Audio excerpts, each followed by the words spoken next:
আমার হাজব্যান্ড আমাকে অভদ্র ভাষায় গালিগালাজ করে আর সবার সামনে আমাকে ছোট করে, এক্ষেত্রে আমার করণীয় কি? আমাকে পরামর্শ দেবেন এবং আমার হাজব্যান্ডকে নসিহা করবেন প্লিজ। প্রথমত, গালি সর্বাবস্থায় খারাপ, সেটা ভদ্র ভাষায় অভদ্র ভাষা যেটাই বলুন না কেন, সর্বাবস্থায় খারাপ এবং নিষিদ্ধ এবং নাজায়েজ এবং হারাম।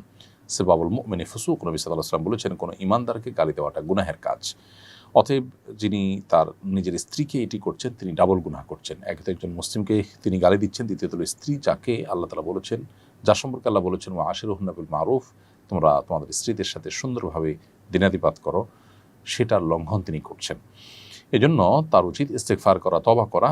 আর বোন, আপনাকে বলবো আপনি সবর এবং ধৈর্যের মাধ্যমে এটা মোকাবিলার চেষ্টা করবেন, তাকে নাসিহা করে বোঝানো, অন্যদের মাধ্যমে বোঝানোর চেষ্টা করবেন, দোয়া করবেন আল্লাহর কাছে।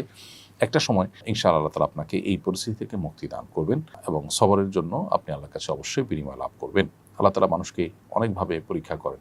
এই পরীক্ষা যদি আপনি উত্তীর্ণ হন, দেখা যাবে আপনার জন্য ভালো কিছু অপেক্ষা করছে দুনিয়া কিংবা আখিরাতে ইনশাআল্লাহ তাআলা।